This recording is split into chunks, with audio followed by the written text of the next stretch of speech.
Hey, this is Von Diesel, and I want to bring you a quick news-ish, maybe more of an opinion piece video. I want to do some of these when there's nothing else to talk about on community topics I see pop up, and the one I want to talk about today is the movement in the Division 2. So getting right into it, there's basically a lot of people saying things along the lines of movement in Division 2 is exactly the same as Wildlands. My quick take, if you want to get it and get out of here, is that that's false. I think that the perspective of the camera and the momentum of the characters in Division 2 may lead people to feel that way.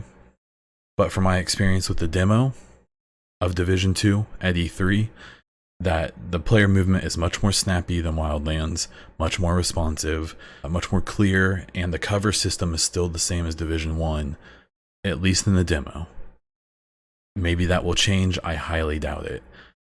So, if you want my quick take, there it is, and I appreciate you hanging out. If you want me to talk a little bit more, well, here we go.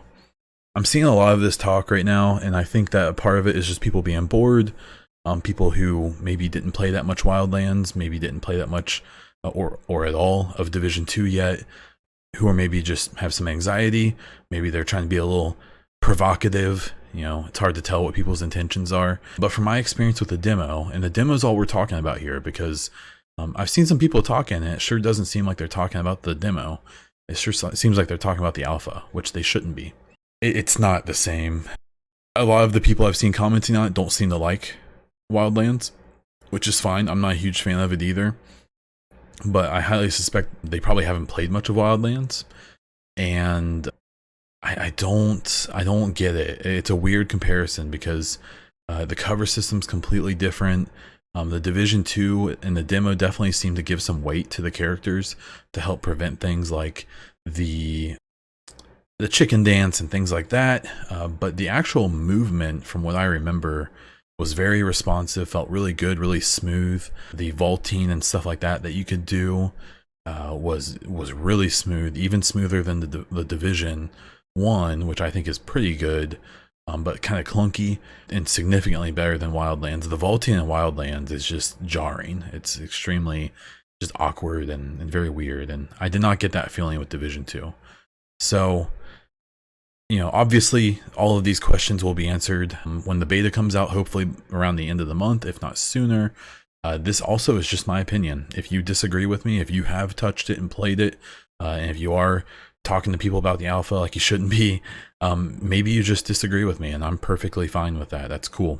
You know, people can think different things. But I've noticed that a lot of the feedback people are giving about this seems to be rooted in maybe something a little more dramatic or whatever. So, but yeah, so basically I completely disagree with all the stuff I'm seeing about the movement of Wildlands and Division 2 being exactly the same. I think the perspective of the camera, maybe the momentum of the characters is similar, but the responsiveness and stuff, I would completely disagree. So that's what I've got with that. What's your opinion? Tell me down in the comments. Subscribe if you want to see more of this information. Follow me on Twitter as Von Diesel. You can talk to me on there as well. You can check out links for the Discord and other things down below in the description. And with that, until next time.